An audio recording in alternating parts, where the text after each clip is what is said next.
Hello everybody, and thank you for joining us to go through this webinar, which is something I've been really looking forward to talking to you guys about. I'm just going to give it a few more seconds because I can see more people joining up. So I just want to make sure that everybody's here and in the group and ready to go as soon as we're ready to go. But it's something that I feel incredibly passionately about, what we're going to be speaking about tonight and on this webinar, which is heart rate training. So effectively, heart rate training gives us the ability to run for greater distances, to run faster, and to be reducing our risk of injury. And the best thing about it is it means that we don't actually even have to try any harder on those runs. So I'm a huge fan of it. And what we're going to do now is get talking about all of these things. Now, throughout the webinar, feel free to drop any comments. It'd be great to hear from you guys. If I don't get back to your comments during the webinar, I promise I will respond to them afterwards. And again, if you're watching this on a replay, do feel free to reach out to any questions because, as I say, I absolutely love talking about this and would be really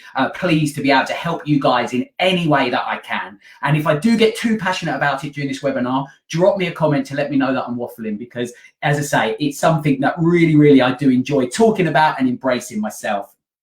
So what I think is we're all here now and joined in. So what we'll do is we'll look to get going. So firstly, what I wanted to do is just talk about what we're going to talk about in this webinar so you know what's coming. So what is heart rate training? We're going to be talking about the science behind it. What is aerobic versus anaerobic? What is your lactate threshold? When it comes to heart rate training, this is something that's very important to understand this concept. What is our maximum heart rate, our resting heart rate, and our heart rate reserve? And we use these things, these measures, to be able to calculate the important data that we're going to talk about during the webinar. And then, as I say, that will allow us to be calculating your training zone. Now, we are going to show you ways tonight that you can calculate your training zone. And one of my favorite things about heart rate training and the things we're going to talk about today is it's completely scalable to whatever you're looking to run. So, you know, if you're Mo Farah or if you're someone just starting out at running, no matter what your pace, no matter what your mileage, these are rules that can apply to you, and we'll be able to show you how you can work that out for you as an individual. The 80-20 rule, so a rule that is applied quite a lot in different things of life, but we really use it for running to be really important. Using it well allows us to avoid any junk miles, which is something that we're going to talk about. And then also the 10% rule. So this is a rule that talks about how we can progress our mileage without increasing the risk of injury. So all of this combined allows us to become better distance runners, better runners that can be running faster, can be running further, and can be running without pain. So let's get going. But before we get going, I should mention who I am. So my name's Jon White. I'm the head therapist at John W. Sports Injury. I've been working in sporting injury now for around 13 years. But perhaps more important than that, when we're talking about running, is that I'm actually a keen half and full marathon runner myself. And as I say, for me, learning about heart rate training and understanding that really led me down into my career. It was my first passion, even when I got to understand the power of the body and how we can use that knowledge to become better runners. It led me into my career and ultimately has helped to shape my running. So as I mentioned, I have degrees in both sports injury rehabilitation and sports science. And as you've probably guessed by now, I absolutely love heart rate training and talking about it. So heart rate training then. So this is where, when we're training, when we're running, our sole focus is just to be keeping our heart rate within a certain zone or targeting a certain. We're not worrying about anything else. We're not worrying about speed. We are just focusing on that heart rate. As I said, speed becomes completely irrelevant in this, and I'll talk about this more as we make our way through the webinar. But what we want to be concentrating on is that heart rate. Well, why does this work? It works because ultimately running is a science. Now, I know you may think that there's lots of other factors that come into play into running, and that is true. You know, running biomechanics, VO2 max, weight, all those things and style can contribute to our running. But ultimately, the thing that we can't get away from is the science behind running, listening to your heart, because I promise you, when it comes to running, your heart rate won't lie. No matter how much you think a run might be going well, if that heart rate's at the wrong level, I guarantee that it will catch up with you. So let's talk about this science and why I feel so strongly about running being a science. So When it comes to energy production, we have, roughly speaking, two main ways. We have what we term aerobic and anaerobic. Now, you might have heard these terms before, but to understand the difference, aerobic is when we use oxygen to create energy. So in order to do this, in order to get that oxygen, we need to be running at a low or a moderate intensity. Once we go into too high intensity, our body can't take on or utilize the oxygen. So we don't use oxygen, but we produce energy. And this is what we call anaerobic exercise. So it's aerobic and anaerobic. Now, a byproduct of anaerobic exercise is lactic acid. Now, just briefly to talk about lactic acid, if I would have done this presentation perhaps at the start of my career, lactic acid would have been really a bad thing, this terrible thing, and it was pretty much blamed for everything. Lactic acid was, blamed for everything that could go wrong with us. It was lactic acid's fault, which what we found over time, actually with more research, isn't quite the case. But what we do know is that ultimately we don't want too much of it. So it's not the devil that it was once believed it was, but what it will do is it will cause us to stop. Our body won't be able to carry on if we produce more lactic acid than we're able to break down. And that's the important concept to understand when we talk about heart rate training. Okay, and so what this means is that all of us, we have what we term a lactate threshold. Now, this lactate threshold is the exercise intensity or the heart rate that we can work at until our body produces too much lactic acid for us to then break that down. So as we start to exercise at a lower moderate intensity, we're okay. We're not beyond this lactate threshold. But if we start to work too hard, we start producing lactic acid, and that's where we will not be able to maintain that over a period of time. So this lactate threshold concept is vital for us to understand if we want to be doing distance running and if we want to be doing it well. So, as I said, a vital statistic. So what I just wanted to mention in terms of a real life example, Mr. Eliud Kipchoge, if you're not aware, recently broke that 2-hour marathon. So I know it was an unofficial race and record, but for me, what was so fascinating about this was it was just a science project. For me, in order for it to work, they had to understand the science and they had to absolutely deliver that to the letter.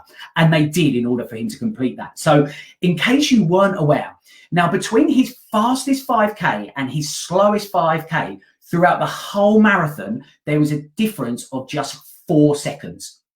His fastest 5K was 14:10 and his slowest 5K was 14:14. On an aside, we should just take a second to just appreciate that every single 5K was at the 14-minute mark, which in itself is incredible, but that's for a different talk.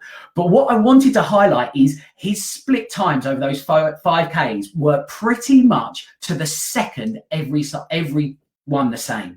So what they simply did was worked out his lactate threshold, and he knew that if he ran at that lactate threshold and just beneath it, he could keep that pace going over an intensity. If he would have increased that pace, he would have crossed that lactate threshold and it wouldn't have been possible.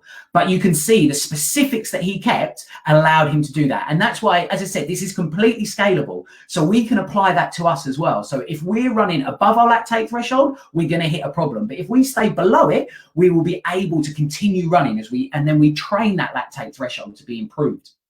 So, as I said, he established that and ran perfectly at that speed. So what it allows us to do, in theory, is to allow us to run at the fastest possible speed at an extended period of time. But we have to know and have to have ways of monitoring what that speed is. So, run too fast, we produce too much lactic acid, and then we won't be able to remove it, and you will be stopping.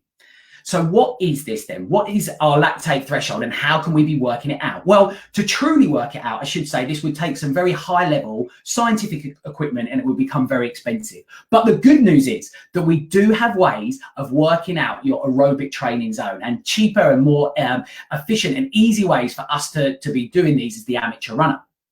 So the way we do this is we talk about our heart rate reserve, which I'm going to come on to and talk about. And we're going to put this, and you're going to be able to put this into your numbers to apply this to work out your training threshold and the heart rate that you should be targeting as part of your heart rate training. Now, there are a few different ways of doing this. you may see different zones 1, 2, 3, 4, 5 being discussed, which effectively works as a percentage of your maximum heart rate, which is one way of doing it. What I'm going to do today is talk about a way that's perhaps slightly more specific, takes a slight bit more working out, but I think it's more accurate for us as a result. And the reason for that is it takes into account your resting heart rate as well. Because if we're just taking a percentage of our maximum heart rate, in theory, lots of us could have, of the same age, could be working at the same zone, but that might not take into account some of the other factors of our fitness level. So that's why I wanted to talk about this theory today, which is 80% of your heart rate reserve plus your resting heart rate. So the question that you probably have at this stage is, well, how do we work out this heart rate reserve to get our 80% figure? So what our heart rate reserve is our maximum heart rate taking away our resting heart rate. So let's talk about that a little bit more. Maximum heart rate. Now, again, to truly work out your maximum heart rate, you can do this in a lab with very high level scientific equipment, and it's expensive. So we won't worry about that one at this stage.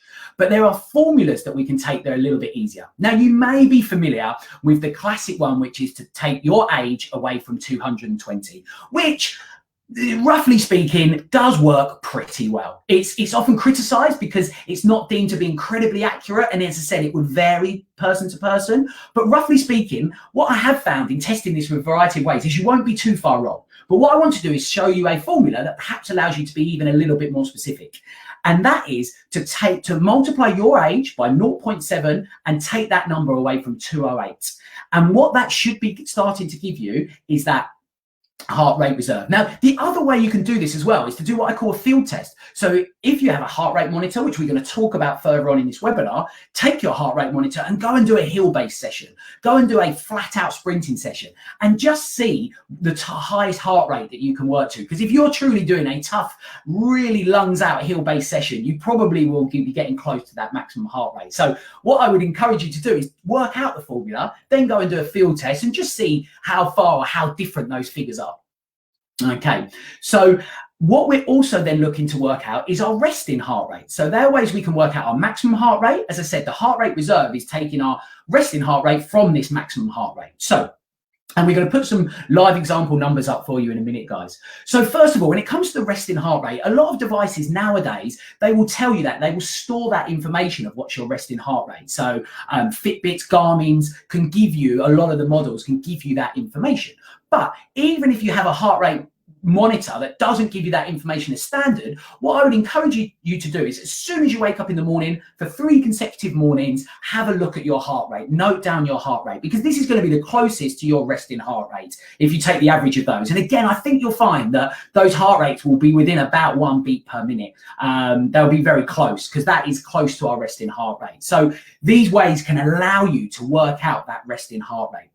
So I've mentioned about working out heart rates and using heart rate monitors. Now, at this point, what I want to talk about is a heart rate monitor. Now, I don't think as runners we need lots and lots of kit. But one thing I do think we need, and one thing that is absolutely mandatory for this heart rate training, is to have a heart rate monitor. Now, a lot of a lot of watches, GPS watches now have this information built into them. I use a Garmin Forerunner 235, which is one that I'm a big fan of, but a lot of the Garmin's and the Polars, the different types of watches now have heart rate monitors in them. But again, you can pick up a heart rate monitor that's just a heart rate monitor in a very inexpensive way, and they work really well. But one of the common things that is discussed is the chest versus the wrist. So again, the perhaps even more inexpensive heart rate monitors, or the classic heart rate monitors, we wore a band around our chest, and that was what I used to do. And I should say I still do. And let me explain that a little bit more. When the more modern devices came out that moved to wrist-based heart rate monitors, I thought, great, I'm just going to have one of these and I won't have to worry about my chest strap.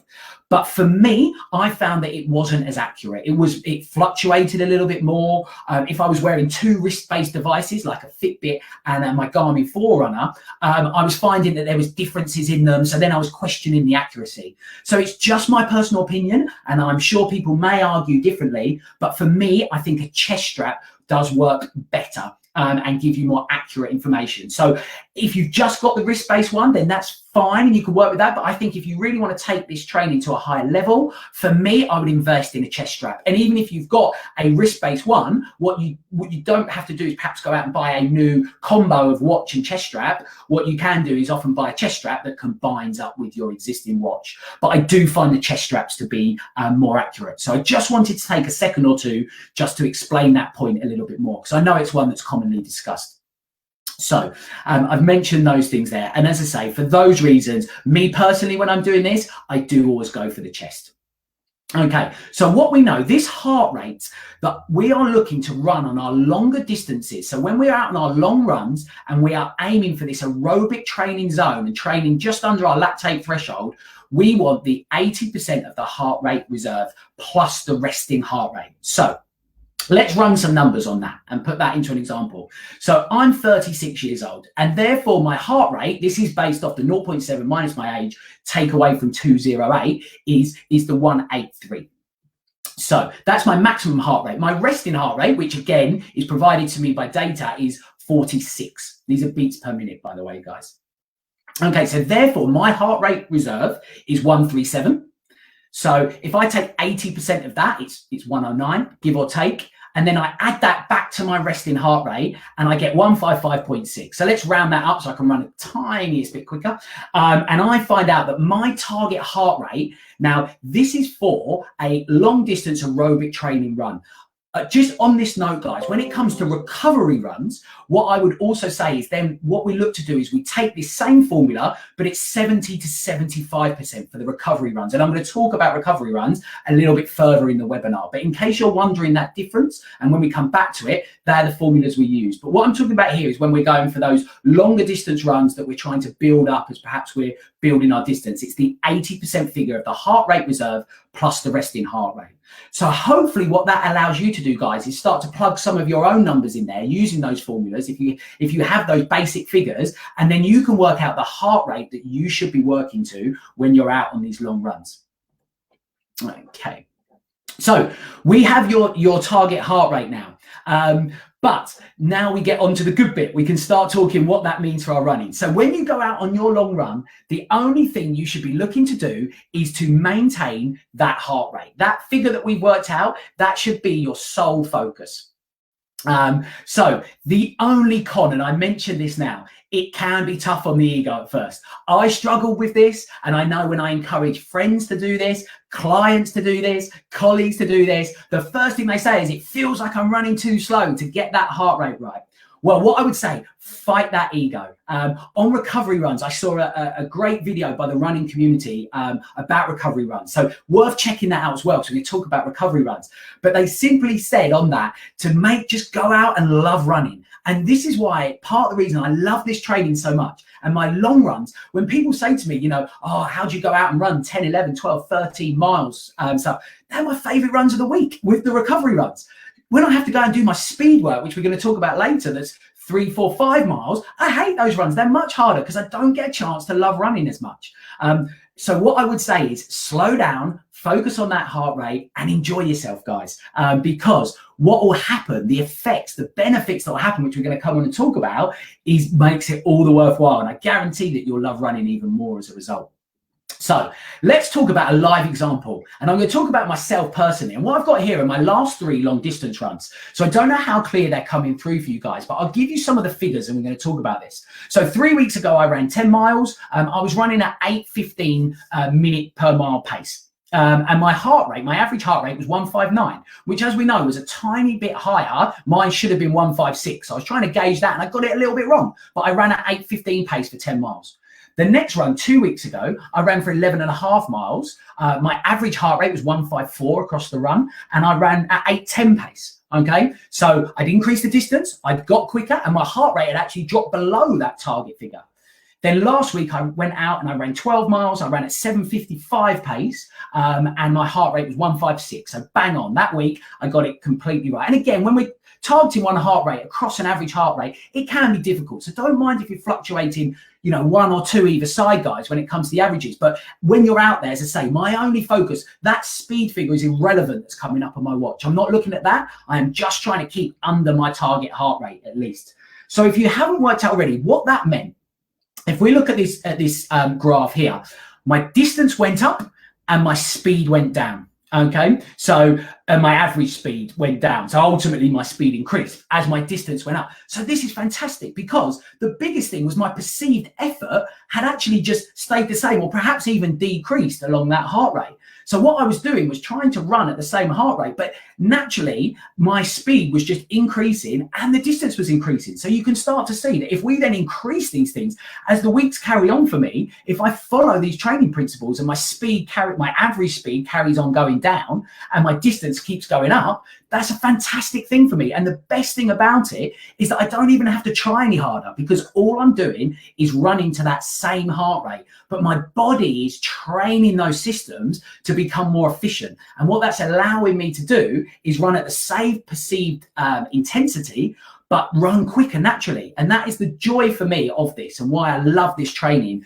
so much, and why I think it is the perfect thing if you're trying to build that distance. The other thing, by not trying any harder during my runs, I'm reducing my risk of injury as I would increase the distance as well. So there's so many benefits, and hopefully you're starting to see that one now, guys, as well. Okay, so the 80-20 rule I wanted to come on to at this point, and what does this mean? Well, the 80-20 rule is fantastic. Well, my favorite thing about running is that, in my opinion, every run should have a purpose. Now, don't get me wrong here. That doesn't mean by any stretch that every run we should be trying to run further and we should be trying to run faster. In fact, quite the opposite. But each time we go out for a run, I feel it should have an aim, a goal, a purpose.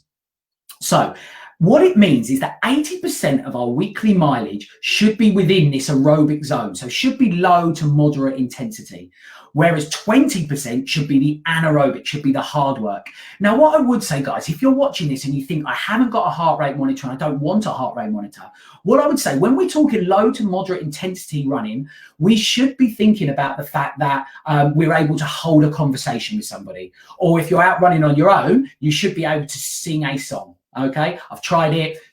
Try not to do it when anybody else is around, because it does look a little bit strange, but that is a good rough way of knowing that you're working at the right intensity. So if you haven't got a heart rate monitor, but you're keen to get out for a run and try some of this before you can get one, that's another way of judging these zones. But for the 20% of mileage, that's when we work hard. And again, this is completely scalable. So if you're an elite athlete and you're running 100 miles a week, or if you're just out doing 5 to 10 miles a week, the same rules can still apply. You know, the elite runners, the Mo Farahs, the Kipchogis of this world, they are applying this principle to their training, and we can too. And what it allows us to do is for every run to have a purpose.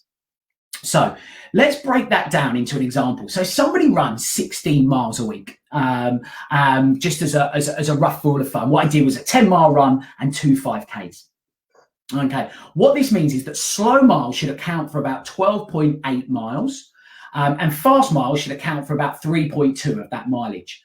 So therefore, for example, a sample week for this person could be that they do their 10-mile long run, they do a 2.8-mile recovery run, and as I mentioned earlier, the recovery run, we drop that heart rate even further. So the figure you should be looking for is between 70 and 75% of that heart rate reserve plus resting heart rate, not the 80 of our aerobic training zone. But then this particular example leaves us a nice fast 5K session. So we take 3 runs. Each one has a purpose. The 10 miles are long run, where we're looking to target that aerobic training zone. The recovery run is the second run, and what we're looking to do there is drop the heart rate even further, and that's a real one to just get out and enjoy the love of running. But then the third session is the tough one. It might be a fast 5K, it might be an interval-based session, some form of speed-based work, where that's where we're looking to get those gains. But each one has a clear purpose, and when we understand this heart rate training, that's why it allows us to do that.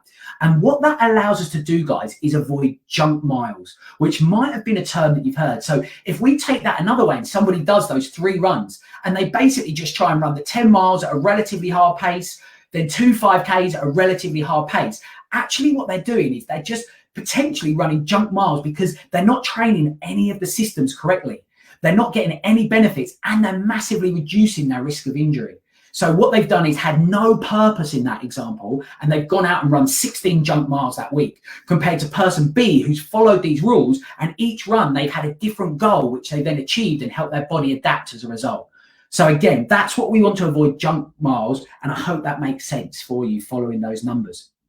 So the 10% rule was another rule to discuss. Now, the 10% rule is the way that we can look to, again, when I'm working with people in clinic and they'll say, well, how should I build my mileage? How many miles should I build up each week?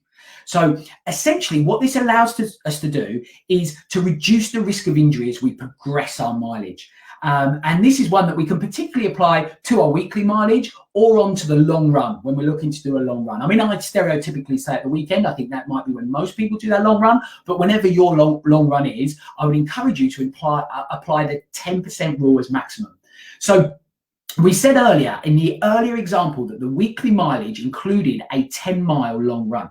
Okay, so what that means, once they complete that 10 miles, the 10% of that, okay, would be about 1,600 meters, which is 1 mile. So in week 2, they would look to run an extra mile, this person. So week 2, they go to 11 miles. And then in week 3, the 10% rule would allow them to run to 12.1 miles. And week 4 would allow them to go to 13.3. So this example works quite nicely because it has somebody starting at 10 miles and then 1 month later, or 4 weeks later to be specific, they've managed to go from 10 miles to their half marathon distance. And what they've allowed that to do is do that very progressively, as you can see. So the body's getting a chance to adapt to those mileage. So many times I see people in clinic who've developed overuse injury because when I speak to them about their program, they did an 8-mile run and then they did 11 and then they went for 15. But actually the percentage increase there is huge. So their body wasn't able to adapt to that mileage. Remember, with any sort of training that we're looking to do, what the body's looking to do is respond to the demands that we're placing upon it.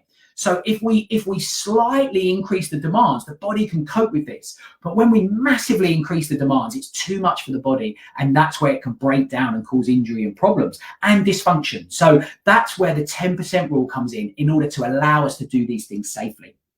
I hope again, guys, that rule makes sense, but do feel free to drop in any comments. As I've said, I'm conscious that I'm not able to get back to the comments as we're going through, but I will be coming back to all of the comments. Okay, so and then also, though, we can factor that back into the 80-20 rule as well. So when we're working out our weekly mileage, what we can be doing is putting the 10% rule onto that and then chopping that into the 80-20 rule to give us our breakdown of our runs, if that makes sense as well. So it all comes together. Hopefully what you can see is what we've spoken about in this webinar is how it can all come together. Okay, so just to finish, guys, I hope that this has been really helpful half an hour for you guys to truly understand heart rate training. I'm sure you can see my passion for it, and I'm sure you have a genuine interest for it as well. So hopefully I've given you something new or validated a thinking that you've had. If I had, drop it in the comment for me, guys. I'd love to hear what you've learned new, what's been helpful, because that will allow us to tailor future webinars and content for you. But if I have bombarded you a little bit and worried you with some of this information, or you want to discuss this a little bit further or put this onto more of an individual level, just to briefly mention, we can build a plan for you. And this is something that we do for our other clients. We can meet you in our virtual clinic. So how you join me now, we can meet virtually if you're not local to any of our clinic locations. And we can firstly provide a full flexibility screening, something that we do with our runners, which allows us to see if there's anywhere where you're predisposed to injury. So once we embark upon a program, we know that we're also addressing any flexibility or strength issues that may also cause us a problem. But then what we look to do is formulate a plan. Now, the earlier you start these plans, the better, but we do work with people over any sort of distances, time frame, sorry. But we like to work to a 24-week plan. In my opinion, if you're prepping for a half marathon or a marathon, I think that this is a nice time frame, that sort of 6-month time frame to really do this well and to apply these rules. And what we then do is take these figures for you and we calculate everything for you. So we formulate that target heart rate and then we work into the 80-20 rule. We break down for every session what you look to do. We total up the mileage. We make sure that fits the 80-20 rule. We make sure that fits the 10% rule. We document how many are meant to be slow miles, how many are meant to be fast miles, and those fast sessions, we break that up into different speed-based sessions, which include interval sessions, tempo sessions, and Yasu 800s is another form of speed work linked to marathon training, which we can talk about more if this is of interest to you. So each week has a long run, it has a recovery run to allow for the 80% alongside that speed session. And the weekly mileage is noted and applied to that 80-20 rule. So if this is of interest for you guys, we have our virtual clinic, johnwsportsinjury.co.uk/virtual, and you can book your appointment today. The reason I've written at now is because at this particular point of view, and I'm coming to you now during the coronavirus pandemic, we have a discounted rate of £20 on our appointments, but it's looking like we're going to be opening imminently, and we will have to remove that discounted rate, and they'll be a little bit more expensive. So if this is of interest to you, and you would like to discuss this further, and you would like to work with me to formulate a plan for you, head on over to there and we can do that for you now, guys. Okay, so I'm going to be looking at all the comments now and looking to come back to you. I can see there's a lot of comments in here, guys, so I'm just going to have a quick flick through those if I can. Okay. Yeah, again, just seeing loads of different things coming through. Other benefits that I haven't mentioned. So Alan there's mentioned the lower heart rate allows us to burn fat and things, which is great. You know, it's true. That's exactly right. The lower running is great. Mark there mentions about the 80-20 book, which is fantastic, but can be a bit mind-boggling. And I agree, some of this can get a bit mind-boggling. So what I wanted to do was to try and break this down to be a little bit more simple for you guys.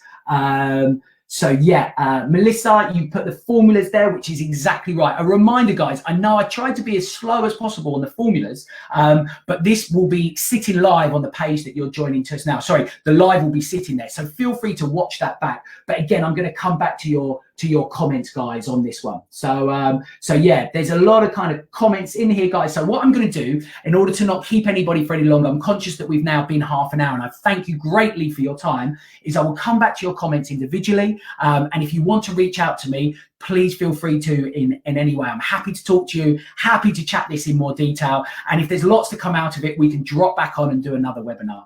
I really thank you for your time. I hope that's been helpful, and get out there and give it a go. Don't forget the only con, you might have to fight that ego. It might feel a little bit strange, and you might think, we suffer with this as runners, that ego hit and you're running and it doesn't feel right. You think everyone's looking at you, that you're running slower than you should be. What they should be saying, and what true runners know, is that actually that's somebody who's doing a run with a purpose, because that's what you're doing. You're not running slowly, you're running with a purpose. So grab your heart rate, get out there and get investigating, but give it 3 or 4 weeks. Look at my example. You know, look how I've shaved 20 seconds off my average pace per mile, and my heart rate's come down and my distance has gone up. So give yourself 3 or 4 weeks, get going, and let me know your feedback, guys. Send me messages of how it's going. I'd love to know that this has been a help of you as we go through. So thank you for your time, everybody. Take care and happy running.